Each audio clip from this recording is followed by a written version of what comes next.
আল্লাহ তাআলা বলছেন, ইয়া আইয়ুহাল্লাযীনা আমানু, আমার ঈমানদার বান্দাবান্দি শোনো, কুতিবা আলাইকুমুস সিয়াম, তোমাদের উপরে রোজা রাখাকে আমি বাধ্যতামূলক করে দিলাম, ফরজ করে দিলাম। সুবহানাল্লাহ বলেন। এখন আমরা যদি বলি আল্লাহ, রোজা রাখা বড় কষ্টের কাজ, সারাটা দিন করে না খেয়ে থাকতে হবে, এই কষ্টের কাজ আল্লাহ আপনি আমাদেরকে কেন দিলেন? আর কাউকে দিলেন না, আর কোন জাতিকে এই কষ্টের আমল করতে বললেন না, আপনি আমাদেরকে এই কষ্টের আমল কেন করতে বললেন? এই কষ্টের আমল আমরা করতে পারবো না, এমন কথা যদি আপনারা বলেন, এজন্য আল্লাহ তাআলা জানিয়ে দিলেন, কামা কুতিবা আলাল্লাযীনা মিন ক্বাবলিকুম লাআল্লাকুম তাত্তাকুন। এই গোলামেরা শোনো, এই রোজা শুধু তোমাদের উপরে আমি ফরজ করি নাই, বরং তোমাদের পূর্বে যারা এই পৃথিবীতে এসেছিল তাদের উপরেও আমি এই রোজাকে ফরজ করেছিলাম। কথা কি বোঝা যায়? শুধু আপনার আমার উপরে এই রোজাকে ফরজ করা হয় নাই, শুধু শেষ নবীর উম্মতের উপরে এই রোজাকে ফরজ করা হয় নাই, অন্যান্য নবী রাসূল এবং তাদের উম্মতদের উপরেও রোজা রাখা ফরজ ছিল। কথা কার?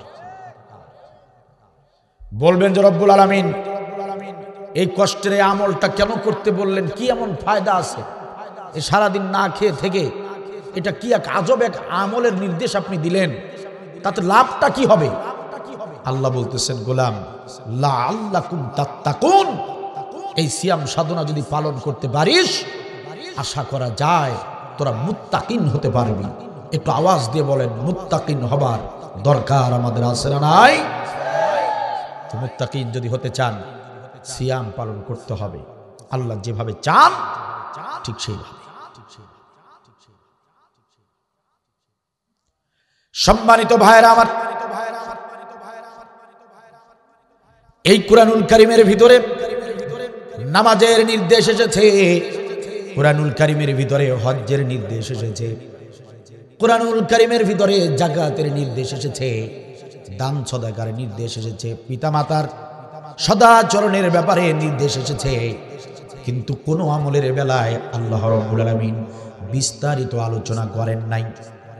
শুধুমাত্র কেবলমাত্র একটি আমল, মাহে রমজানে সিয়াম সাধনার ব্যাপারে আল্লাহ রাব্বুল আলামিন কুরআনুল কারীমের ভিতরে সিয়াম সাধনার বিস্তারিত আলোচনা আল্লাহ তাআলা বর্ণনা করেছেন।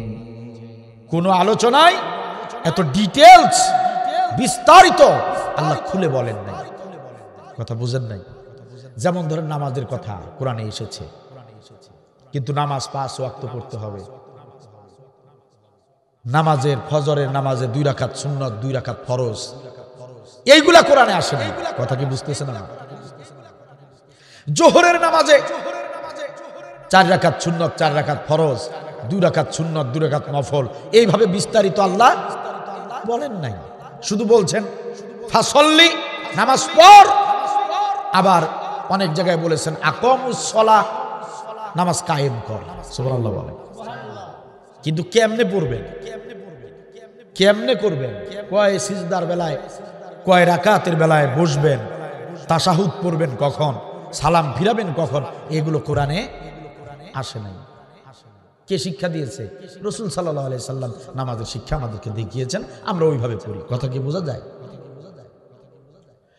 কিন্তু মাহে রমজানে আপনি রোজা কেমনে রাখবেন, কিভাবে রোজা রাখবেন, কিভাবে আপনি ইফতার করবেন, মুসাফির হলে আপনি কিভাবে রোজা রাখবেন, রোজা না রাখলেও চলবে কিনা, অসুস্থ হলে আপনি রোজা রাখবেন কি রাখবেন না, এই সমস্ত হুকুম, সমস্ত বিস্তারিত আলোচনা আল্লাহ রাব্বুল আলামিন একটি আমলের বেলায় বর্ণনা করেছেন। সেই আমলটি আর কোনো আমল নয়, মাহে রমজানের সিয়াম সাধনার আমল। এই আমলটা সম্পর্কে আল্লাহ তাআলা এত সুন্দর করে বর্ণনা করে দিয়েছেন। সম্মানিত ভাইয়েরা আমার, এই মাহে রমজানের গুরুত্ব আর ফজিলত এত বেশি যে এই মাহে রমজানের এই মাসটাকে আল্লাহ রাব্বুল আলামিন এত বেশি গুরুত্ব দিয়েছেন, এত বেশি ফজিলত দিয়েছেন যে প্রিয় ভাইয়েরা আমার, গোটা 12 মাস একত্র করেও এত ফজিলত হবে না একটা মাসে আল্লাহ তাআলা যত ফজিলত দিয়েছেন। এই জন্য বলা হয় মাহে রমজান হলো 12 মাসের ভিতরে শ্রেষ্ঠ মাস। অন্য মাসে আপনি একটা ফরজ আদায় করবেন, একটা ফরজেরই সওয়াব পাবেন, আর মাহে রমজানে আপনি একটা ফরজ আমল করবেন, 70টা ফরজ আমলের সওয়াব পাবেন। অন্য মাসে আপনি সুন্নত পড়লে সুন্নতের সওয়াব পাবেন, কিন্তু মাহে রমজানে আপনি একটা সুন্নত পালন করলে একটা ফরজের সমান সওয়াব পাবেন। ফজিলত কম না বেশি? কত মর্যাদা দিয়েছে রাসূলুল্লাহ সাল্লাল্লাহু আলাইহি ওয়াসাল্লাম বলেন, মাহে রমজানের চাঁদ যখন আকাশে উদিত হয়ে যায়, মাহে রমজানের চাঁদ যখন আকাশে উদিত হয়ে যায়, সঙ্গে সঙ্গে আল্লাহ রাব্বুল আলামিনের নির্দেশে সমস্ত কবরবাসীর কবরের আযাব মাফ করে দেওয়া হয়। মাহে রমজানের চাঁদ উদিত হয়েছে তো কবরবাসীরা শান্তি পেয়েছে। শুধু কি তাই নাকি? মাহে রমজানের কে রে ওখানে?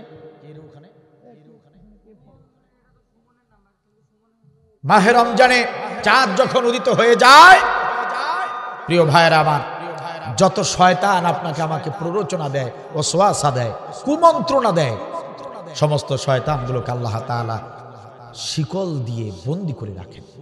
সুবহানাল্লাহ বলবেন না? এখন প্রশ্ন হতে পারে, আপনারা বলবেন যে শয়তান বন্দী করে রাখলে মাহে রমজানেও এত দুর্নীতি কেন হয়? মাহে রমজানেও ব্যবসায়ীরা এত মানুষদেরকে, রোজাদারদেরকে কেন ঠকায়? শয়তানি কাজ তো বন্ধ হয় না, খুনও হয়, ধর্ষণও হয়, মাহে রমজানে অনেক খারাপ খারাপ কাজ হয়, তাহলে কেমনে হয়? হ্যাঁ সম্মানিত ভাইরা, শয়তান শিকলে বন্দী থাকে ঠিক, কিন্তু শয়তান বন্দী হবার আগেই, এই যে বন্দী হয়ে যাবে, আজ কয় তারিখ? 26। আর কয়দিন আছে? 3 দিন।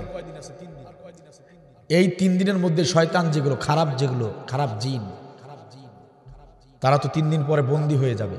এর জন্য তারা এই যে এখন খুব দ্রুত বেগে তারা তাদের কাজ চালাচ্ছে। মাহে রমজানে তারা বন্দী থাকলেও তাদের শয়তানি কাজ যাতে মানুষরা করতে পারে, সেই মন্ত্র মানুষের মাথায় তারা ঢুকাইয়া দিচ্ছে। শয়তান থাকবে না, কিন্তু শয়তানের কাজ চলবে। আরো পরিষ্কার করে বলি, আরো পরিষ্কার করে বুঝাই, ভালো করে বোঝার চেষ্টা করবেন। যেমন আমাদের পুতুলের মা, পুতুলের মাকে চেনেন? আমাকে পুতুলের মা আপনারা চেনেন নাই? শেখ হাসিনাকে চেনেন না?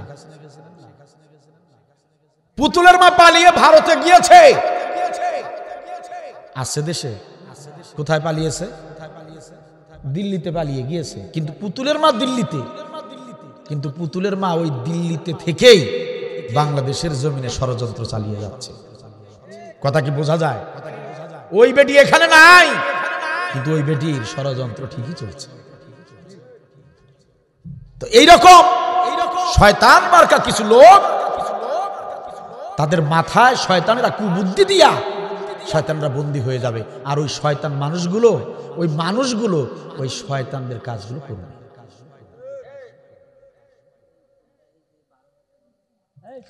সম্মানিত ভাইয়েরা আমার,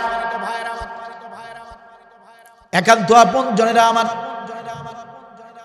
আপনারা আমার নবী বিশ্বনবী মুহাম্মাদুর রাসূলুল্লাহ সাল্লাল্লাহু আলাইহি ওয়াসাল্লাম বলেন, লিসাইমে ফারহাতান, রোজাদারদের জন্য দুটি খুশি রয়েছে। ফারহাতুন ইনদা ফিত্রিহি, একটা খুশি হলো ইফতারের সময় খুশি, ওয়া ফারহাতুন ইনদা লিকাই রাব্বিহি, আরেকটা খুশি হলো হাসরের ময়দানে যখন বান্দারা জান্নাতে চলে যাবে, আল্লাহর সঙ্গে রোজাদারদের যখন সাক্ষাৎ হয়ে যাবে। দুটি খুশি আছে যেটা রোজাদারদের জন্য স্পেশাল। দুটি খুশির সংবাদ, যে দুটি খুশি রোজাদাররা ছাড়া অন্যরা কেউ পাবে না। 1 নম্বর খুশি হলো রোজাদাররা মাহে রমজানে যখন ইফতার করে। আপনি আমি যারা রোজা রাখবো, দেখবেন আমরা যখন ইফতার করব, যখন ইফতার করি, একটা মনের ভিতরে আলাদা একটা আনন্দ এসে যায়, ঠিক কিনা বলেন? সেটা পান্তা ভাত দিয়ে ইফতার করেন আর শুকনো মুড়ি দিয়েই করেন, যেটা দিয়েই করেন। রোজাদার যারা ইফতার যখন করে তাদের মনের ভিতরে একটা আনন্দ এসে যায়। এই আনন্দ কারো তৈরি করা আনন্দ নয়, এই আনন্দ আসে সরাসরি আল্লাহর পক্ষ থেকে। এই খুশি রোজাদাররা বোঝে। ইফতারের সময় যে খুশিটা, এটা বেরোজাদার যারা তারা বোঝে না, তারা এই আনন্দটা পায় না।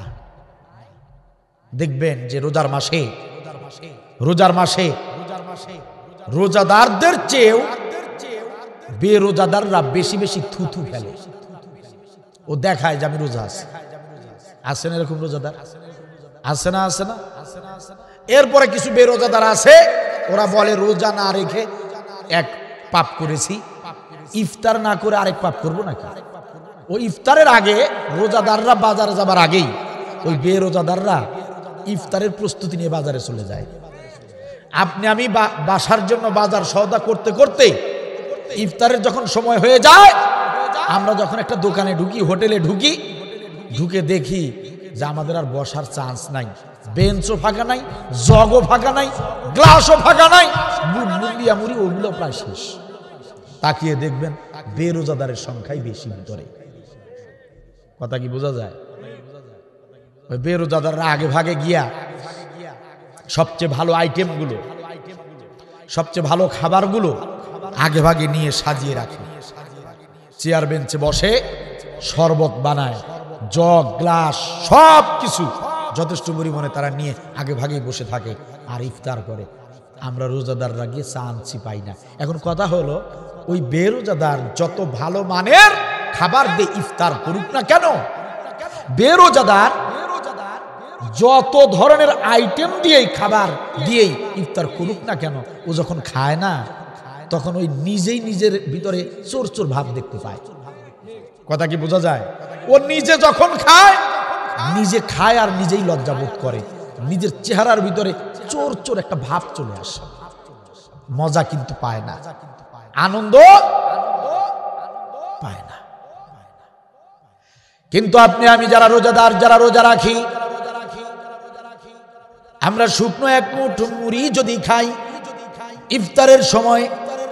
ইফতারের সময় যখন হয়ে যায়, অথবা একটা খেজুর যদি হয়, অথবা শুধু এক গ্লাস পানি যদি হয়, আমরা যেটাই পাই ওই সামান্য অংশটুকু যখন আমরা খাই অথবা পান করি, এতটা আনন্দ, এতটা খুশি অনুভূত হয় যে আনন্দ, যে খুশিটা বেরোজাদারদের ভিতরে কখনো প্রকাশ হয় না। কোশ্চিন কালেও এই খুশি তারা পাবে না। রাসূল সাল্লাল্লাহু আলাইহি ওয়াসাল্লাম বলেছেন যে রোজাদারদের ভিতরে এই খুশিটা থাকবে। বেরোজাদাররা যত ভালো খাক, খুশি নাই, চোর চোর ভাব আসবে। রাসূলুল্লাহ সাল্লাল্লাহু আলাইহি ওয়াসাল্লাম বলেন, 2 নম্বর খুশি হলো ফারহাতুন ইনদা লিকাই রাব্বিহি। রোজাদারদের জন্য আরেকটা খুশি হলো, রোজাদাররা যখন জান্নাতে যাবে, আল্লাহ রাব্বুল আলামিন রোজাদারদের সঙ্গে যখন সাক্ষাৎ করবেন, এই সাক্ষাৎকারের বেলায় রোজাদার ছাড়া অন্য কোনো বান্দা বান্দি থাকবে না, শুধু রোজাদারদের সঙ্গে আল্লাহ সাক্ষাৎ করবেন। সুবহানাল্লাহ বলবেন না? আল্লাহর সঙ্গে দেখা করা, সাক্ষাৎ করা, এর চেয়ে বড় পুরস্কার, এর চেয়ে বড় খুশি আপনার আমার জন্য আছে কি? সবচেয়ে বড় খুশি যে আল্লাহর হুকুম মতো এত কষ্ট করি, যে আল্লাহর হুকুম মানতে গিয়ে আমরা এত আমল করি, সেই আল্লাহর সঙ্গে দেখা হবে, সেই আল্লাহর সঙ্গে কথা হবে, এর চেয়ে বড় পুরস্কার আমার জন্য, আপনার জন্য আর কিছু হতে পারে? রাসূল সাল্লাল্লাহু আলাইহি ওয়াসাল্লাম বলেন যে রোজাদারদের সঙ্গে আল্লাহ সাক্ষাৎ করবেন যেদিন, সেদিন রোজাদাররা আরেকটা খুশি পাবে। সুবহানাল্লাহ। রাসূল সাল্লাল্লাহু আলাইহি ওয়াসাল্লাম বলেছেন যে রোজাদারদের জন্য জান্নাতের একটি আলাদা গেট থাকবে, ওই গেট দিয়ে শুধু রোজাদাররাই প্রবেশ করবে। সুবহানাল্লাহ। ওই গেটের নাম হচ্ছে রাইয়ান। ওই গেটের নাম কি? রাইয়ান। এটা শুধু রোজাদার যারা, তারাই ওই গেট দিয়ে প্রবেশ করবে। যারা বেরোজাদার তারা ওই গেট দিয়ে প্রবেশ করতে পারবে না। কথা কি বোঝা যায়? খারাপ লাগতেছে আপনাদের? সম্মানিত ভাইয়েরা আমার, একান্ত আপন জনেরা আমার, এই মাহে রমজানের এত ফজিলত, এত গুরুত্ব, এত মর্যাদা। এই মাসের ভিতরে একটা রাত রয়েছে, এমন একটা রাত এই মাহে রমজানের ভিতরে রয়েছে যে রাতকে আল্লাহ তাআলা এত বেশি মর্যাদা দিয়েছেন, হাজার মাসের চেয়েও উত্তম হিসেবে রাতটাকে ঘোষণা করেছে। বলতে পারবেন সেই রাতের নাম? লাইলাতুল কদর। লাইলাতুল কদরের রাত কোন মাসে? কথা বলে না, কোন মাসে? রমজান মাসে।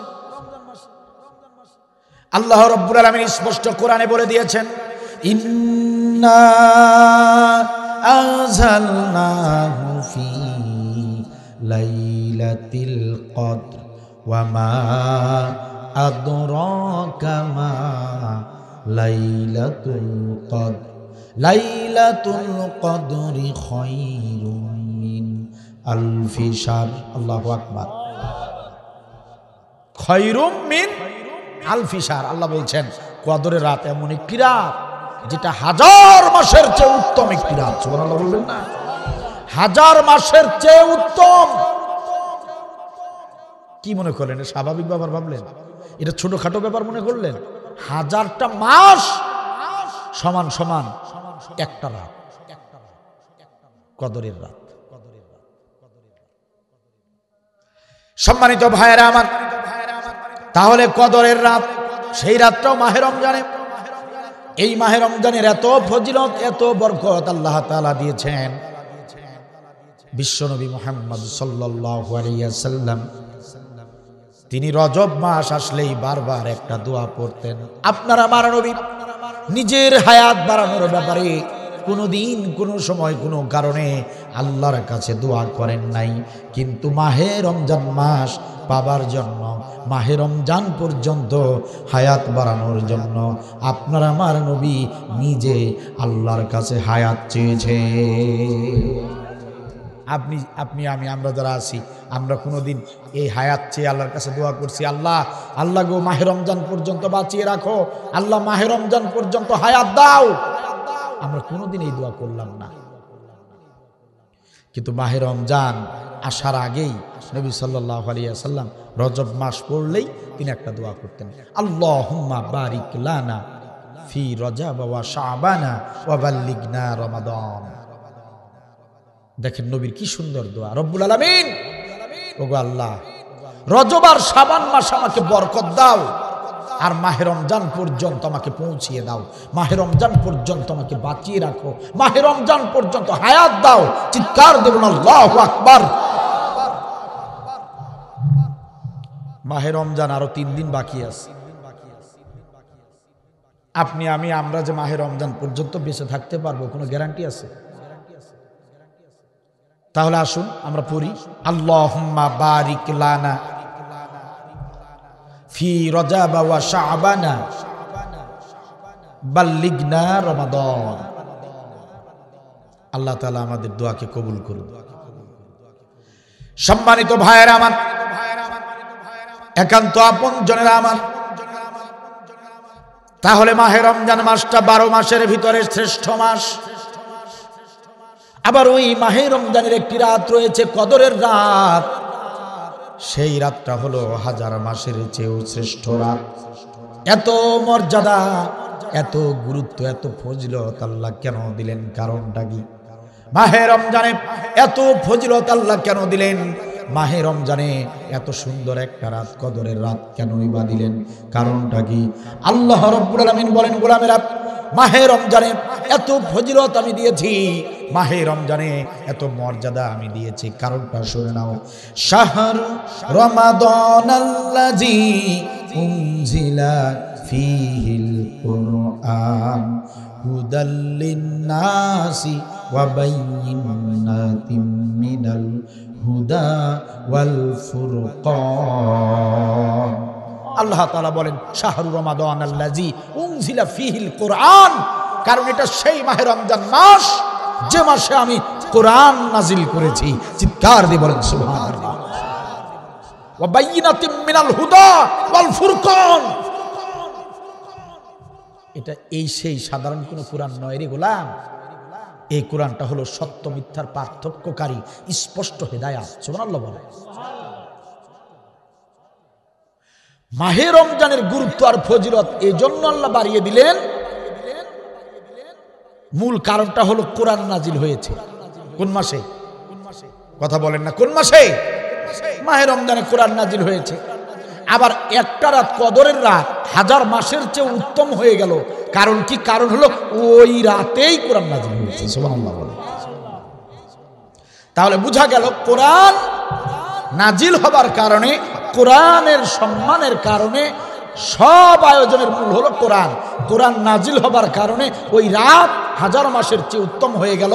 কোরআন নাজিল হবার কারণে ওই মাসটা, মাহে রমজান মাস, সেটাও শ্রেষ্ঠ মাস হয়ে গেল। চিৎকার দিয়ে বলেন সুবহানাল্লাহ। তাহলে বলেন দাম আসলে কার? কোরআনের। এই কোরআনের কারণেই মাহে রমজানের এত ফজিলত, কদরের রাতের এত ফজিলত। এই কোরআন নাজিল হয়েছিল সেই দিন। তাহলে সে কোরআন অবহেলা করে, কোরআন না শুনে, কোরআন না বুঝে, কোরআন না মেনে আপনি শুধু যদি রোজা করেন, নামাজ পড়েন, তাতে কি আল্লাহ খুশি হবে? কোরআনের যে দায়িত্ব কর্তব্যগুলো আছে সেগুলো বাদ দিয়ে শুধু নামাজ, রোজা, হজ, যাকাত পড়বেন না, আপনার সে আমল আল্লাহর দরবারে কবুল হবে না।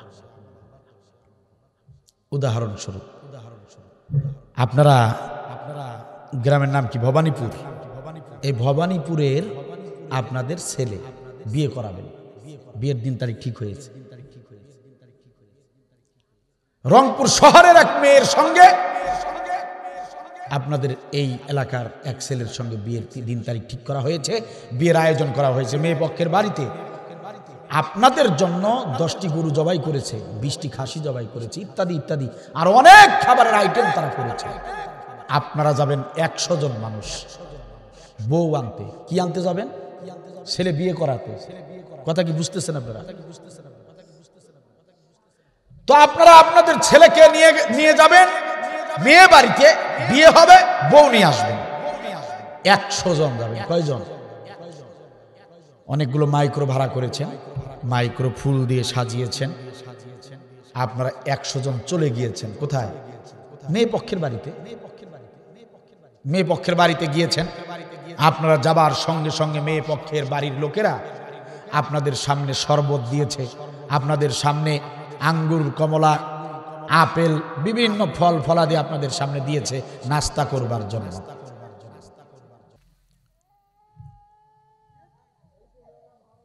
কথা কি বুঝতেছেন? ফল ফলাদি দিয়েছে, আপনারা যাবার সঙ্গে সঙ্গেই আপনাদের সামনে নাস্তা দিয়েছে। এখন আপনারা নাস্তা করলেন।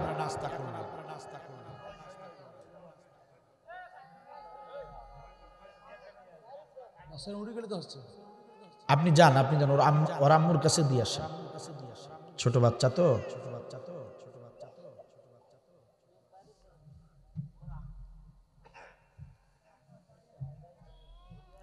সম্মানিত ভাইরা আমার, তো মেয়ে পক্ষের বাড়িতে যাবার পরে আপনারা নাস্তা করলেন, সবকিছু ওকে। এখন আপনাদের সামনে পোলাও, মাংস, এগুলো সব আনা হয়েছে, আপনাদেরকে খেতে দিবে। খেতে যখন দিবে তখন মেয়ে পক্ষের লোকেরা ভালো করে খোঁজ নিয়ে দেখলো যে আপনারা 100 জন ভবানীপুর থেকে গেছেন ঠিক, কিন্তু আপনাদের ভিতরে বর নাই। কে নাই? বর নাই। ওই ভদ্রলোকটা কে ওখানে? মাহফিলের স্বেচ্ছাসেবক নাই? এরকম মাহফিলে কেন দাওয়াত করে না আমাদেরকে?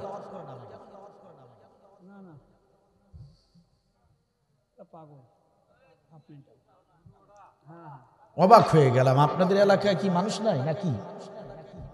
কোরআনের একটা মাহফিল হচ্ছে, লোকজন নাই। আমি তো অবাক, আমার এই সিজনে এত কম সংখ্যক লোক নিয়ে আমি প্রোগ্রাম করি না।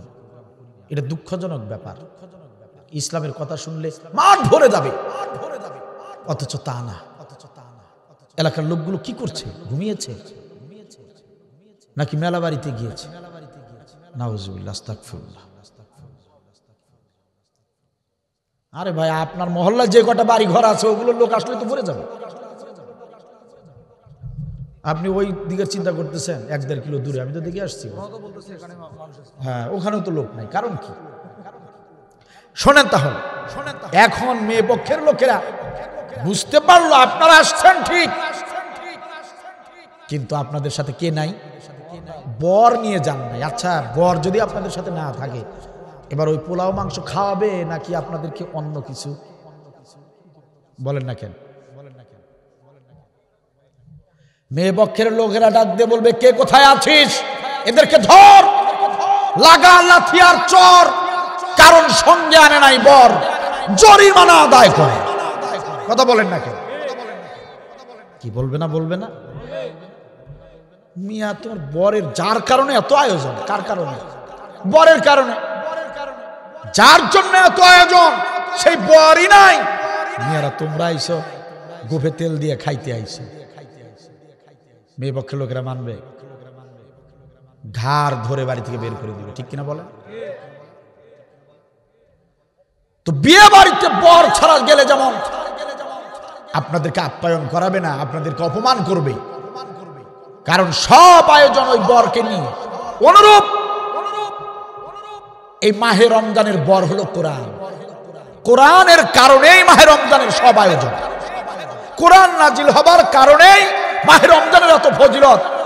সেই কোরআনের দায়িত্ব কর্তব্য আপনারা পালন করেন নাই, রোজা রাখছেন।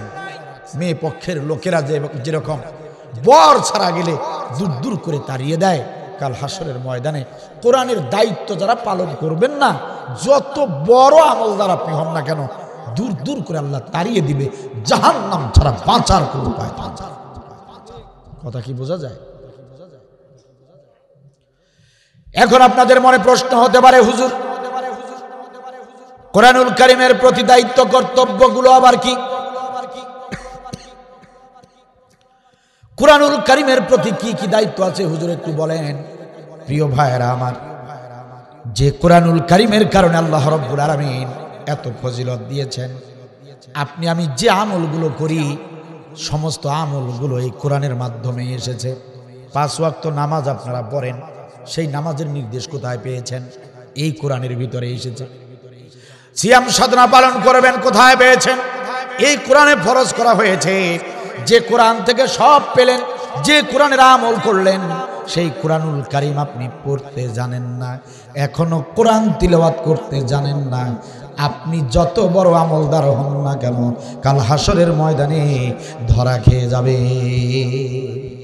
1 নম্বর দায়িত্ব হলো কোরআনুল কারীম প্রত্যেক মুসলমানকে তিলাওয়াত করা শিখতে হবে। কথা কি বোঝা যায়? কোরআনুল কারীম পড়া শিখতে হবে। আমি হাত তুলতে বলবো না যে কয়জন তিলাওয়াত জানেন, কিন্তু এটা আমি ভালো জানি যেখানে সবাই আপনারা কোরআন তিলাওয়াত করতে পারেন না। সবই তো পারেন, শুধু একটা জিনিস পারেন না। সবই তো বোঝেন, শুধু কোরআনটা বোঝেন না। লেখাপড়া না করেও আমার দেশের অনেক লোকেরা, স্কুল প্রতিষ্ঠানে না গিয়েও অনেক লোকেরা, মূর্খ অশিক্ষিত লোকেরা ডাট ব্যবসা করে খাচ্ছে, সুন্দর ব্যবসা করে খাচ্ছে, দোকানদারি করে খাচ্ছে, বছরে বছরে লাখ লাখ টাকা আয় করতেছে। ব্যবসা ভালোই বোঝে। কৃষি ক্ষেতে কখন কোন সার দিতে হবে সেটাও ভালোই বোঝেন। কি বোঝেন না? বোঝেন না? গ্রামের অনেক লোক আপনার কাছে এসে পরামর্শ নেয় যে আমার ক্ষেতের এই অবস্থা, কোন সার দিতে হবে বলেন। তাহলে কৃষি ক্ষেতের ভালো অভিজ্ঞতা আপনারা আছে, সবই বোঝেন। প্রতি বছর 1 বিঘা করে জমি কিনতেই হবে, 2 বিঘা জমি বন্ধক রাখতেই হবে, ব্যাংকে টাকা 5 লাখ জমা করতেই হবে, এগুলো তো ভালোই বোঝেন। ছেলেকে একটা সরকারি চাকরি নিয়ে দিতেই হবে, কোথায় থেকে কিভাবে 20 লাখ টাকা নিয়ে আসতে হবে, 20 লাখ টাকা ম্যানেজ করে ঘুষ দিয়ে ছেলেকে চাকরি নিয়ে দিচ্ছেন, ওটাও তো ভালোই বোঝেন। কোনটা আবার বোঝেন না? গরুর গোশতের টেস্টটা খুব বেশি, অন্য গোশত জিবায় ধরে না, ওটাও তো ভালোই বোঝেন। ঘরের স্ত্রী 3 দিনের কথা বলে বাপের বাড়িতে 7 দিন থাকলে আপনি রেগে যান, আপনার মেজাজ গরম হয়ে যায়, স্ত্রীকে দ্রুত গিয়ে শ্বশুর বাড়ি থেকে টেনে হিসড়ে নিয়ে আসেন, তোকে 3 দিনের কথা বলে তুই 7 দিন কেন তোর বাড়িতে? স্ত্রী ছাড়া আপনার ভালো লাগে না, স্ত্রী ছাড়া আপনি বাড়িতে থাকতে পারেন না, বউ তো ভালোই বোঝেন, সবই তো বোঝেন, সবই তো বোঝেন, কিন্তু কোরআনটা পড়তে জানলেন না, মুসলমানিগিরি করেন, নিজেকে মুসলিম দাবি করেন, ফাজলামি পাইছেন, মুসলমান হয়েছেন, ফাজলামি পাইছেন, আপনি মুসলমান, আপনি মুসলিম, কোরআন পড়তে জানেন না, আপনি কিসের মুসলিম? আপনি তওবা করেন যে ভুল করেছেন, এই জীবনে কোরআন না পড়ে। এই মুহূর্তে মনে মনে আল্লাহর কাছে সিদ্ধান্ত দেন, আল্লাহকে বলেন, আমাকে বলতে হবে না, আল্লাহকে বলেন, আল্লাহ এই মাহে রমজান আসতেছে, মাহে রমজানে আমি কোরআন শিখবই, এটা আমার ওয়াদা। করেন, নিয়ত করেন মনে মনে। কোরআন শিখবেন না, কোরআন পড়তে জানবেন না, আপনি নামাজি। কোরআন পড়তে জানবেন না, কোরআন আপনি জানেন না, আপনি রোজাদার। কোরআন পড়তে জানেন না, আপনি হাজি। কোরআন পড়তে জানেন না, দাড়ি রাখছেন, মাথায় টুপি রাখছেন, ওরে বাবা কি ইমানদার! এই ছেলেরা খামোশ, হাসো না, ভালো করে কান খুলে শুনে নেন। আমার কথাগুলো আপনি মানবেন কি মানবেন ওটা আপনাদের ব্যাপার। আমি শুধু আমার দায়িত্ব পালন করে যাচ্ছি, আমি শুধু দাওয়াত পৌঁছে দিয়ে যাচ্ছি, মানবেন কি মানবেন ওটা আপনাদের ব্যাপার। আপনাদেরকে মানানোর জন্য আমি আসিনি, আমি এসেছি শুধু কোরআনের কথাগুলো আপনাদের কান পর্যন্ত পৌঁছে দেবার জন্য। এত শক্ত কথা কেন বললাম শোনেন, শখ করে বলতেছি না, আমার আলোচনায় মিষ্টি মধু পাবেন না, আমার আলোচনায় ওই হাসাহাসি নাচানাচি নাই। ভাল লাগলে শুনবেন, না ভাল লাগলে চলে যাবেন, কারণ আমি নিজেকে বিক্রি করে দিয়ে ওয়াজ মাহফিলে আসি। মানলে কপাল খুলে যাবে, না মানলে দেখা হবে হাসরের ময়দানে। আপনি থাকবেন এক প্ল্যাটফর্মে, আমরা থাকবো আরেক প্ল্যাটফর্মে, দেখা হবেই হবে। কেন শক্ত করে কথাগুলো বললাম? আচ্ছা বলেন তো দেখি, আপনার আমার নবীর চেয়ে আল্লাহর কাছে মহব্বতের মানুষ আর কেউ আছে? নবীর চেয়ে বেশি প্রিয় মানুষ আল্লাহর কাছে আর কেউ আছে? আসবে কেউ? কিয়ামত পর্যন্ত কেউ আসবে?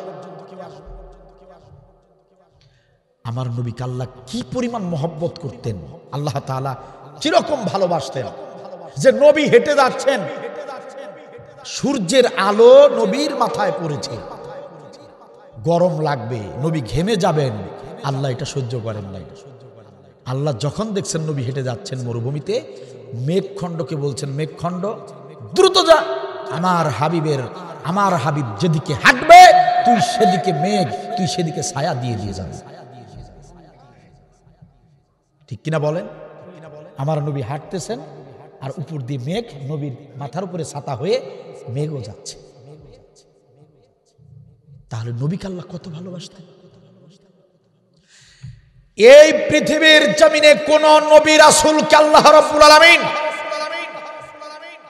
কোন নবী রাসূলকে দাওয়াত করে নিজের উদ্যোগে পৃথিবী থেকে জীবদ্দশায়, জীবিত অবস্থায় কোন নবীকে আল্লাহ তাআলা তার কাছে নিয়ে যান নাই, শুধুমাত্র আপনার আমার নবীকে নিয়ে গিয়েছেন।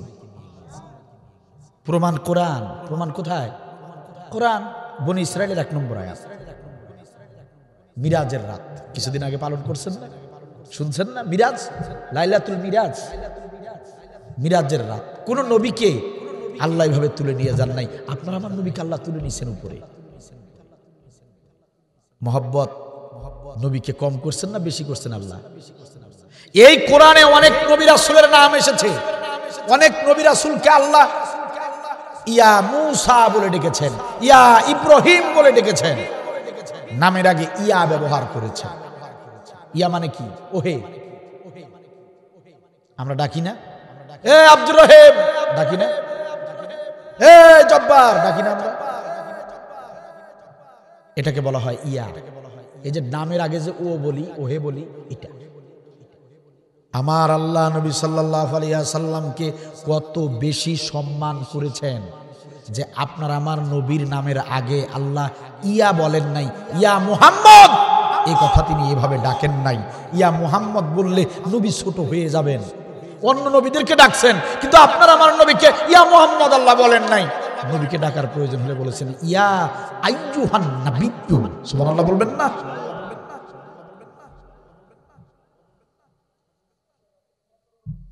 এই পৃথিবীর শুরু থেকে শেষ পর্যন্ত একজন মানুষকে আল্লাহ সবচেয়ে বেশি ভালোবেসেছেন, ভালোবাসবেন, তিনি একজন বিশ্বনবী মুহাম্মাদুর রাসূলুল্লাহ সাল্লাল্লাহু আলাইহি ওয়াসাল্লাম। আল্লাহর এত প্রিয় মানুষ জিবরিল আমিন আসলেন হেরা পর্বতের গুহায়। প্রথম যেদিন ওহী নাযিল হয়, জিবরিল এসে বললেন ইকরা বিসমি রাব্বিকাল্লাযী খলাক। হে নবী আপনি পড়ুন, যে রব আপনাকে সৃষ্টি করেছেন। নবী সাল্লাল্লাহু আলাইহি সাল্লাম বললেন জিবরিল আমিন আমি পড়তে জানি না। আপনারা আমার নবী পড়তে জানতেন না। প্রিয় ভাইয়েরা আমার, কেন শক্ত করে আপনাদেরকে কথাগুলো বললাম? আপনারা আমার নবী বিশ্ব জাহানের নবী, নবীদের নবী, ইমামুল মুরসালিন, রাসূলদের নেতা, খাতামুন নবিয়্যিন, শেষ নবী, শ্রেষ্ঠ নবী, ইমামের ইমাম, নবীদের ইমাম মুহাম্মদ সাল্লাল্লাহু আলাইহি ওয়াসাল্লাম তিনি পড়তে জানেন না। জিবরিল আমিন বললেন আপনি পড়ুন। নবী বললেন আমি পড়তে জানি না। জিবরিল আমিন আল্লাহকে ডাকতে বলেন রব্বুল আলামিন, ইয়া রব্বুল আলামিন, আপনার হাবিব তো পড়তে জানে না। আমি পড়তে বলেছি, কিন্তু আপনার হাবিব তো পড়তে জানে না, আপনার হাবিব তো পড়ে না। আল্লাহ হুকুম দিয়ে বলেন জিবরিল রে, ও জিবরিল আমিন তুমি আবার নবীকে পড়তে বলো। নবীকে পড়তেই হবে। জিবরিল আমিন আবার বললেন নবীজি আপনি পড়ুন ইকরা বিসমি রাব্বিকাল্লাযী খলাক। নবী বললেন না না আমি পড়তে জানি না, আমি পড়তে জানি না, আমি অশিক্ষিত মানুষ, জীবনে কোনো স্কুল মাদ্রাসায় পা দেই নাই, আমি কিচ্ছু জানি না, আমি তো পড়তে পারি না। জিবরিল আমিন বললেন রব্বুল আলামিন আপনার হাবিব তো পড়তে জানে না, পড়বে না, আমি কি চলে যাব নাকি? আল্লাহ বলেন জিবরিল আমিন না রে না, না রে না জিবরিল আমিন তুমি ফিরে এসো না। নবীকে পড়তেই যে হবে, নবীকে পড়তেই হবে, নবীকে পড়তেই হবে। জিবরিল আমিন ছাড় দেওয়ার কোনো সুযোগ নাই। ওরে জিবরিল আমিন তুমি বিশ্ব নবীকে শুধু একটা বার জড়িয়ে ধরো, তুমি বিশ্ব নবীকে সাপটে ধরো, সাপটে ধরার দায়িত্বটা তোমার। আর সুন্দর করে পড়তে জানা, বুঝতে জানা, সমস্ত কিছু করার দায়িত্ব আমি আল্লাহ। জিবরিল আমিন নবীকে জড়িয়ে ধরলেন। আল্লাহ একটা অপারেশন করে ফেললেন। আল্লাহ একটা অপারেশন করে ফেললেন যাতে করে পড়তে পারে, যাতে করে বুঝতে পারে। জড়ায় ধরলেন, জিবরিল আমিন ছেড়ে দিলেন। এবার জিবরিল আমিন বললেন ইকরা বিসমি রাব্বিকাল্লাযী খলাক। নবী সাল্লাল্লাহু আলাইহি ওয়াসাল্লাম এবার জিবরিল আমিন যেভাবে বলে নবী সাল্লাল্লাহু আলাইহি ওয়াসাল্লাম মুখস্থ গড়গড় করে বলে। সুবহানাল্লাহ বলবেন না?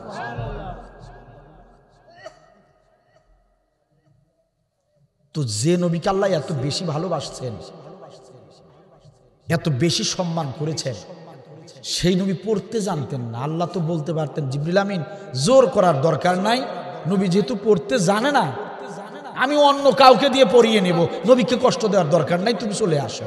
আল্লাহ বলতে পারতেন না? কিন্তু আল্লাহ কি বলছেন? পড়তেই হবে নবীকে। আপনার নবী পড়েছে, আপনার নবীকে কোরআন পড়তে হয়েছে, আপনার আমার নবীকে কোরআন পড়তে হয়েছে, বুঝতে হয়েছে। আপনার আমার নবী আল্লাহর সবচেয়ে প্রিয় বান্দা, আপনার আমার নবী আল্লাহর সবচেয়ে প্রিয় সম্মানিত মানুষ। আল্লাহ সেই নবীকে ছাড় দিলেন না, পড়িয়েই ছাড়লেন।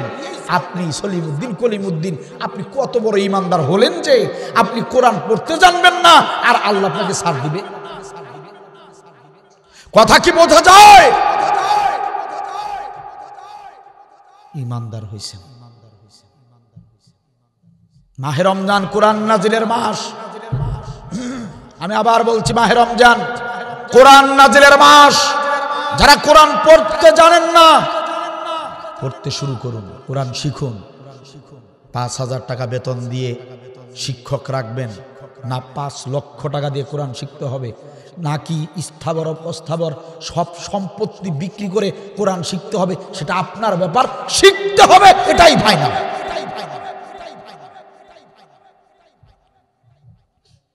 কোরআন না পড়ে না শিখে হাসরের ময়দানে দাঁড়াবেন, ভাবছেন সুপারিশ পাবেন, ভাবছেন জান্নাতে যাবেন। গুলগুলো হাদিস পাইছেন, কোন আলেমদের কাছে এগুলো শুনছেন যে আল্লাহর নবী আপনাকে সুপারিশ করে জান্নাতে নিয়ে যাবে? এত মাগনা, এত সস্তা। আপনি কোরআন পড়তে জানেন না, আপনি কোরআন বোঝেন না, অর্থ জানেন না, আল্লাহর নবী আপনাকে টেনে টেনে জান্নাতে নিয়ে যাবে। আল্লাহর নবীর এত ঠেকা পড়েছে। আল্লাহ যদি অনুমতি দেন, নবী সুপারিশ করার অনুমতি যদি পান, সুপারিশ করবেন। আল্লাহ যদি অনুমতি না দেন, আপনার আমার নবী সুপারিশ করতে পারবেন না। কথা কি ক্লিয়ার? সুপারিশ করার অনুমতি পেলেই তিনি সুপারিশ করবেন। অনুমতি যদি না পান, আর অনুমতি পেলেন, নবী অনুমতি পেলেই আপনাকে সুপারিশ করবে, এটার গ্যারান্টি আছে কোথাও? আপনাকে উম্মত হিসেবে পরিচয় দিবে, কোনো গ্যারান্টি আছে? ও একেবারে ধরে আছেন যে আমার পীর সাহেব আমাকে বাঁচাবে, কেউ ধরে আছেন আমি যে দল করেছি ওই দলের নেতা আমাকে বাঁচাবে, শেখ মুজিব বাঁচাবে, কেউ কেউ ধরে নিয়েছেন আমার পুতুলের মা হাসিনা বাঁচাবে। মরে দেখেন একবার কে বাঁচায়। কোরআন পড়তে জানেন না, বলবেন যে বাবাজি আমার বয়স তো এখন 80, বয়স তো 70 হয়ে গেল, এখন আর কি কোরআন শেখার বয়স আছে, এখন কি শিখতে পারবো? কথাই তো ভালো করে বের হয় না। এ কথা যদি আপনি বলেন, আমি বলবো হ্যাঁ, তবু আপনাকে কোরআন শিখতে হবে। বয়স 100 যদি হয়, বয়স 200 বছরও যদি আপনার হয়, তবুও চেষ্টা করুন। উচ্চারণ হোক আর না হোক, চেষ্টা করতে হবে। শিখার চেষ্টা করতে করতে মরে যান, কপাল খুলে যাবে, তলেবে ইলমের মর্যাদা পাবেন। শিখতে শিখতে মরে যান, জান্নাতি হয়ে যাবে। শিখতে না পারলেন নাই, শিখতেছেন, শিখার চেষ্টা করতেছেন, এই অবস্থায় মরে গেছেন, খুশনসিব আপনার। কিন্তু চেষ্টা করলেন না, শিখার কোনো উদ্যোগ নিলেন না, মরে গেলেন না শিখে। মরতে দেরি হবে, জাহান্নামে যেতে দেরি হবে না। আল্লাহ রাব্বুল আলামিন সে কথা কোরআনুল কারীমে বলেন, কুল হাল ইয়াস্তাবিল্লাযীনা ইয়ালামুনা ওয়াল্লাযীনা লা ইয়ালামুন। হে নবী আপনি বলুন, যারা কোরআনুল কারীম জানে আর যারা কোরআনুল কারীম জানে না, তারা কি কখনো সমান হতে পারে নাকি? কথা কার? যারা কোরআনুল কারীম পড়তে জানে, বুঝতে জানে, আর যারা কোরআনুল কারীম পড়তে জানে না, বুঝতে জানে না, ও নবীজি আপনি বলেন তারা কি কখনো সমান হতে পারে নাকি? ও মুসলমানেরা, ভবানীপুর এলাকার মুসলমানেরা, আপনারাই বলেন তো দেখি, যারা কোরআন পড়তে জানে আর যারা পড়তে জানে না, তারা কখনো সমান হতে পারে নাকি? আল্লাহ রাব্বুল আলামিন আরেকটি আয়াতের ভিতরে বলেন, কুল হাল ইয়াস্তাবিল আ'মা ওয়াল বাসীর। ও নবী আপনি বলুন, যারা চোখে দেখে আর যারা চোখে দেখে না, তারা কি কখনো সমান হতে পারে নাকি? যারা চোখে দেখে আর যারা চোখে দেখে না, এরা যেমন কখনো সমান হতে পারে না। যারা কোরআন পড়তে জানে, বুঝতে জানে, আর যারা পড়তে জানে না, বুঝতে জানে না, এরাও কখনো আল্লাহর কাছে সমান হতে পারে না। কথা কার? আল্লাহর কথা। এই জন্য কোরআন পড়ুন, কোরআনের কাছে ফিরে আসুন। কোরআন ছাড়া আপনাকে আমাকে কেউ বাঁচাতে পারবে না। কোরআন ছাড়া আপনাকে আমাকে দুনিয়াতেও কেউ শান্তি দিতে পারবে না, মুক্তি দিতে পারবে না। কোরআন আল্লাহ তাআলা দিয়েছেন আমাদের শান্তির জন্য, মুক্তির জন্য, আমাদেরকে কষ্ট দেবার জন্য নয়। এই যে আমাদের দেশ বাংলাদেশ 53 বছর হয়ে গেল স্বাধীন হয়েছে, এই দেশের দুর্নীতি ক্রমেই বাড়তেছে, এদেশের সুদ ঘুষ দিনের পর দিন বেড়েই চলছে, এদেশে ধর্ষণ দিনের পর দিন বেড়েই চলছে, এদেশে অন্যায় অবিচার দিনের পর দিন বেড়েই চলছে। কারণ কি জানেন? কারণ ওই একটাই, আমরা কোরআন মানি না। কোরআন যদি মেনে চলতাম, কোরআনের বিধান যদি এদেশে চালু থাকতো, তাহলে সুদ ঘুষ দুর্নীতি অন্যায় অবিচার কোনোটাই থাকতো না, বন্ধ হয়ে যেত।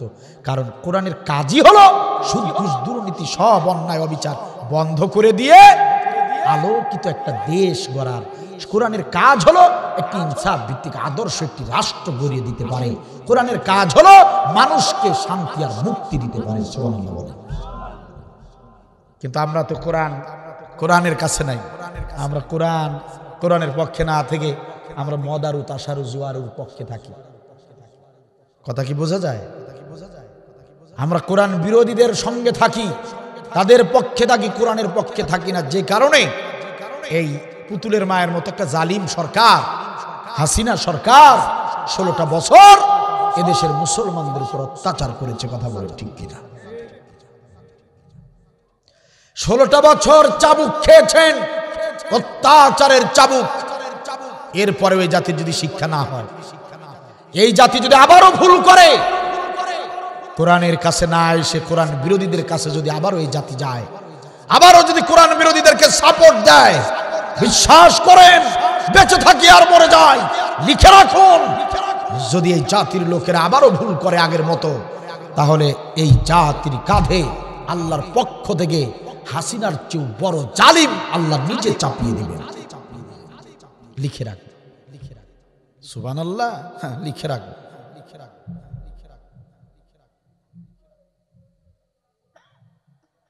কোন মানুষ, ভালো করে শুনবেন, কোন মানুষের আইন বিধান মানুষকে কখনো শান্তি মুক্তি দিতে পারে না। শান্তি মুক্তি দিতে পারে শুধু কোরআনের আইন, কোরআনের বিধান। আমাদেরকে সৃষ্টি করেছেন কে? কথা বলেন না কেন? আল্লাহ নাম নিলে গুনাহ হয়। সৃষ্টি করেছেন কে? সেই জবাবটা দিতে পারতেছেন না। অবাক করা বিষয়। বলেন, একটু জবান খুলে বলেন, সৃষ্টি করেছেন কে? তো যে আল্লাহ সৃষ্টি করেছেন উনি ভালো জানেন যে কোন ভাবে চললে আমরা ভালো থাকব। এই মোবাইল যিনি সৃষ্টি করছেন উনি এই মোবাইল চালানোর সিস্টেমও দিয়েছেন, একটা বই দিয়েছেন এই মোবাইলের সাথে। কথা কি বোঝা যায়? এই মোবাইলেরও একটা সিস্টেম আছে এই মোবাইলের সাথে। তো এই যে আমরা, আমাদেরকে যিনি সৃষ্টি করেছেন, আমরা কেমনে চলবো, কেমনে চললে ভালো আর কেমনে চললে আমরা নষ্ট হয়ে যাব, ধ্বংস হয়ে যাব, সেই সিস্টেম আল্লাহ বলে দিয়েছেন। ওই বইটার নাম হলো এই যে এইটা।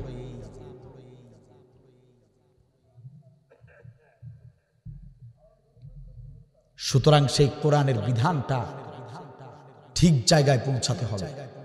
কোরআনের বিধান দিয়ে সবাইকে চলতে হবে, রাষ্ট্র চলতে হবে। কোরআনের কাছে ফিরে আসতে হবে সবাইকে, তবেই শান্তি মুক্তি পাবেন।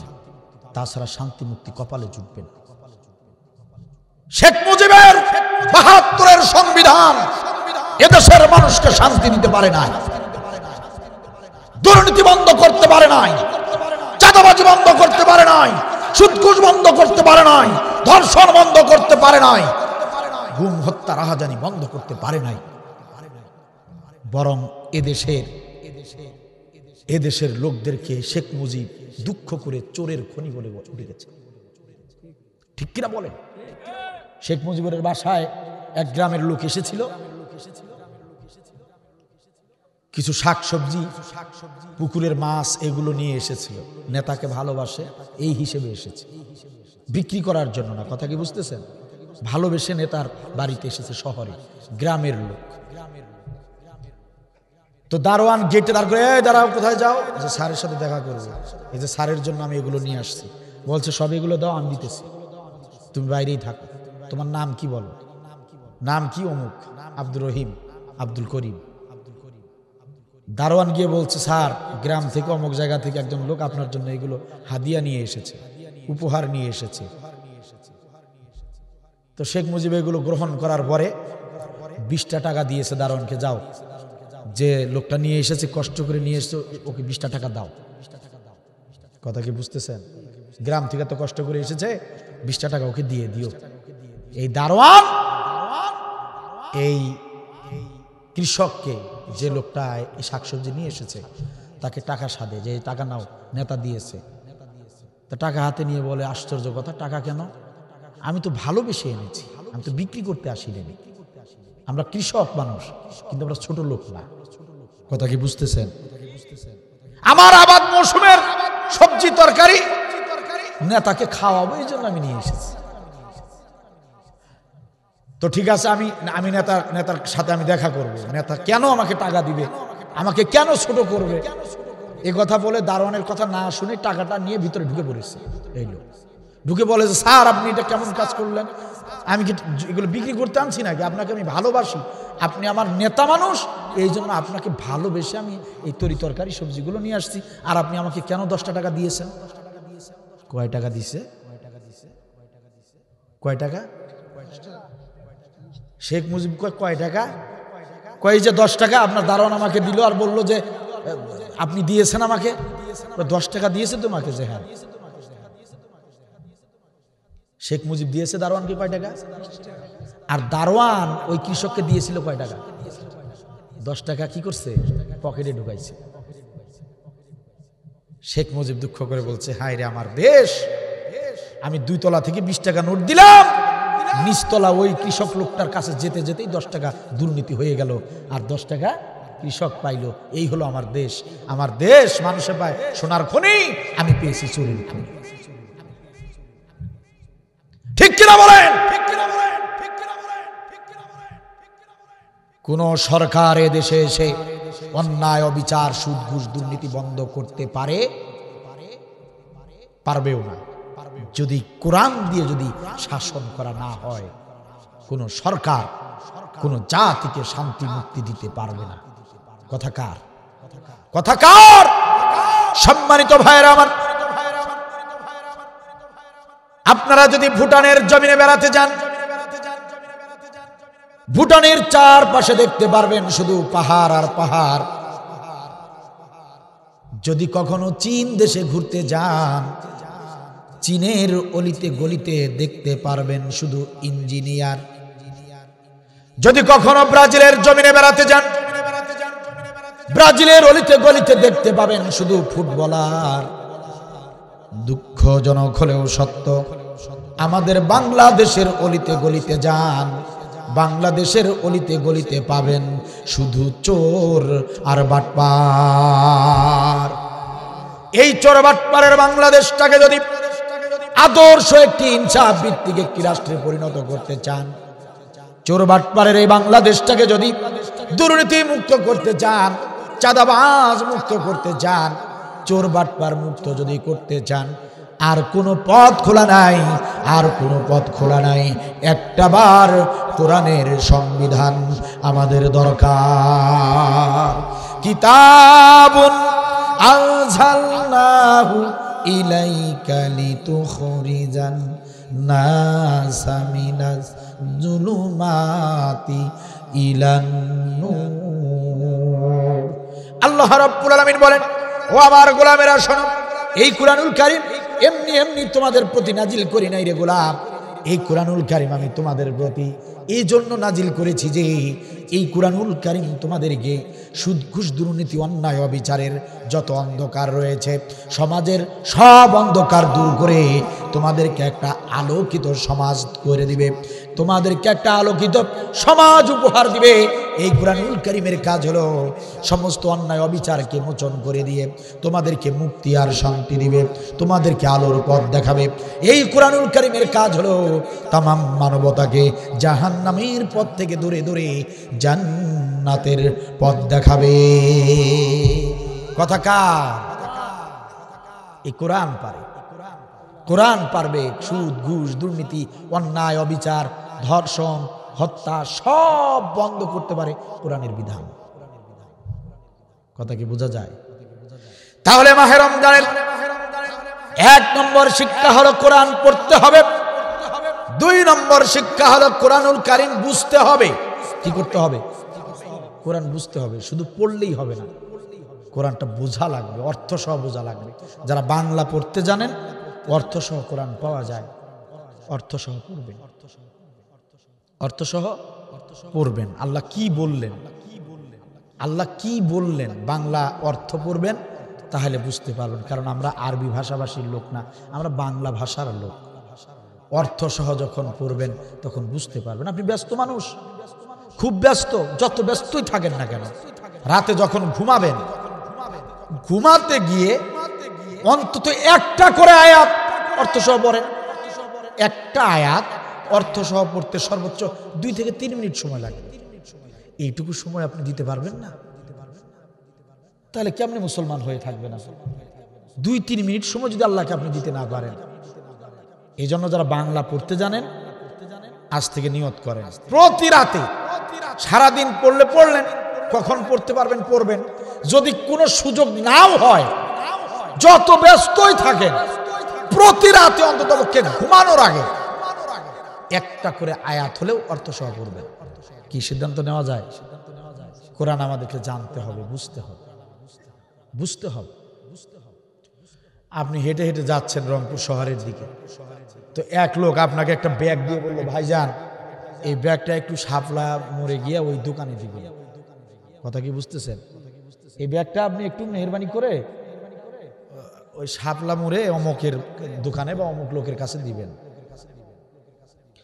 এখন এই ব্যাগের ভিতরে কি আছে সেটা আপনি জানলেন না, বুঝলেন না, দেখলেন না। আপনি ওই ব্যাগটা নিয়ে চললেন শহরের দিকে, শহরের দিকে চললেন। চেকপোস্টে গিয়ে আইন প্রশাসনের লোকেরা আপনাকে বলে, এই মিয়া দাঁড়াও, তোমার হাতে গিয়ে কিসের ব্যাগ? যে স্যার আমি জানি না স্যার কিসের ব্যাগ। হ্যাঁ দেখি কিসের ব্যাগ, দেখি সার্চ করে দেখা গেল ইয়াবা ট্যাবলেট। কথা কি বুঝতেছেন? এবার কি প্রশাসনের লোকরা আপনাকে ছেড়ে দিবে? ছেড়ে দিবে? তো আপনার সে বোকা আর কেউ আছে? আপনি যদি কারো উপকার করবেনই, ব্যাগটা তো দেখে নিতে হবে, মিয়া তোমার ব্যাগে কি। কথা কি বুঝতেছেন আপনার? তো আপনি একটা বোঝা বহন করবেন, নিয়ে যাবেন, নিয়ে আসবেন, অথচ নিজেই জানেন না এর ভিতরে কি আছে। তাহলে আপনার চেয়ে বোকা আর কেউ আছে? কথা বলেন না কেন, আর কেউ আছে? তো কোরআন শুধু তিলাওয়াত করলেন, পড়লেন, কিন্তু কোরআনে আল্লাহ কি করতে বললেন আর কি নিষেধ করলেন সেটা জানলেন না। কোরআন নিয়ে সুন্দর বুকে রাখলেন, কোরআন নিয়ে মসজিদে গেলেন, কোরআন নিয়ে মক্তবে গেলেন, কোরআন আলমারিতে রাখলেন, কোরআনকে এত মহব্বত করলেন, কোরআনে চুমা দিলেন, সবই করলেন, কিন্তু কোরআনটার ভিতরে আল্লাহ কি বলছেন কি না বলছেন সেটা কিছুই জানলেন না, বুঝলেন না। ওই বোকা লোকটার মতো আপনি ধরা খেয়ে যাবেন। এজন্য কোরআন অর্থ সহ জানার দরকার আছে না নাই? 3 নম্বর কাজ হলো মাহে রমজানের শিক্ষা। কোরআনুল কারীমের আইন বিধান আমাদের প্রত্যেককে মানতে হবে, অনুসরণ করতে হবে। শুধু পড়লেই হবে না, বুঝলেই হবে না। শুধু পড়লেই হবে না, বুঝলেই হবে না, কোরআনুল কারীম আমাদেরকে মানতে হবে। নির্দেশকার আল্লাহ রাব্বুল আলামিন বলেন, ফাইম্মা ইয়াতিয়ান্নাকুম মিন্নি হুদান ফামান তাবিআ হুদায়া ফালা খাউফুন আলাইহিম ওয়ালা হুম ইয়াহজানুন। আল্লাহ তাআলা বলেন, এত বড় আমার পক্ষ থেকে কোরআনুল কারীম নামের গাইডলাইন যাবে। ও আমার গোলামেরা, আমার পক্ষ থেকে কোরআনুল কারীম নামের হেদায়েত গ্রন্থ যাবে। এই কোরআনুল কারীম যদি তোমরা মেনে চলো, ফালা খাউফুন আলাইহিম ওয়ালা হুম ইয়াহজানুন, কোরআনটা মেনে যদি জীবন পরিচালনা করতে পারো তাহলে কোনো ভয় নাই, কোনো চিন্তা নাই। ইহকালীন শান্তি আর পরকালীন মুক্তির গ্যারান্টি আমি আল্লাহ রাব্বুল আলামিন। ইহকালেও শান্তি পাবেন, পরকালেও মুক্তি পাবেন, গ্যারান্টি কে দিয়েছে? আওয়াজ দিয়ে বলেন, কে দিয়েছেন? সুতরাং কোরআন মানতে হবে, কোরআন মানতে হবে। শুধু পড়লেই হবে না, শুধু বুঝলেই হবে না, কোরআনের বিধানগুলো মানার দরকার আছে না? সম্মানিত ভাইয়েরা আমার, এজন্য মাহে রমজানের 3 নম্বর শিক্ষা হলো কোরআনুল কারীম মানতে হবে। 4 নম্বর, মাহে রমজান থেকে 4 নম্বরের শিক্ষা যেটা, কোরআনুল কারীম শুধু নিজেরা মানলেই হবে না, কোরআনের বিধান রাষ্ট্রে কায়েম করতে হবে। রাষ্ট্রে যদি কোরআনের বিধান কায়েম হয়ে যায়, চালু হয়ে যায়, তাহলে রাষ্ট্রীয়ভাবে কোরআনের বিধানগুলো জনগণ মানতে বাধ্য হবে। আপনি আমি হাতে পায়ে ধরেও অনেককে নামাজে নিয়ে যেতে পারি না। আপনি আমি যত চেষ্টাই করি না কেন সুদ ঘুষ বন্ধ করতে পারি না, পারবো না। আমরা যত চেষ্টাই করি না কেন আমরা পাপ, অশ্লীলতা, ইন্টারনেট ওয়েবসাইটে নগ্নতা, অশ্লীলতা, ল্যাংটা ভিডিও, এগুলো আমরা বন্ধ করতে পারবো না। এই ক্ষমতা আমাদের নাই। ক্ষমতা আছে কার? সরকারের। ক্ষমতা আছে কার? সরকারের ক্ষমতা আছে। সরকার যদি এগুলো বন্ধ করে দেয়, সরকারিভাবে আইন করে, বিধান করে, যদি কোরআনের এই বিধানগুলো মেনে কোরআনের মতো করে যদি নতুন করে এই দেশের ভিতরে কোরআনের আইন চালু করে দেয়, তাহলে সারা দেশে অন্যায়, অত্যাচার, অশ্লীলতা, গুম, হত্যা, রাহাজানি সমস্ত কিছু বন্ধ হতে পারে। তাছাড়া আপনি আমি ব্যক্তিগতভাবে, আপনি আমি জনগণ এইগুলো কিছুতেই করতে পারবো না। আল্লাহ বলেন, মাহে রমজান কোরআন নাজিলের মাস, শিক্ষা গ্রহণ কর রে গোলাম। কোরআন নাজিলের মাসে শিক্ষা গ্রহণ কর, কোরআনের বিধান দিয়ে রাষ্ট্র চলুক, কোরআনের রাজ কায়েম হোক। এই কাজ তোদেরকে চালিয়ে যেতে হবে। নির্দেশ কার? আল্লাহ তাআলা আমাকে সহ আমাদের সবাইকে দ্বীনের পথে, ইসলামের পথে, আল কোরআনের পথে সবাইকে কবুল করুন। আল্লাহ তাআলা সামনের এই মাহে রমাদান, পবিত্র মাস, বরকতপূর্ণ মাস, আমরা যেন সিয়াম সাধনা করে নিজেদের গুনাহ খাতা মাফ করে নিতে পারি। আল্লাহ তৌফিক দান করুন। আল্লাহ তাআলা আমাদের সবাইকে মাহে রমজানের পরিপূর্ণ ফজিলত, বরকত হাসিল করার তৌফিক দান করুন। সবাইকে কৃতজ্ঞতা জানিয়ে, সবার জন্য দোয়া করে, কর্তৃপক্ষ যারা আমাকে দাওয়াত করেছেন তাদের প্রতিও কৃতজ্ঞতা জানিয়ে আলোচনা এখানে শেষ করছি। মোনাজাত হবে। মোনাজাতের আগে কারো বক্তব্য আছে?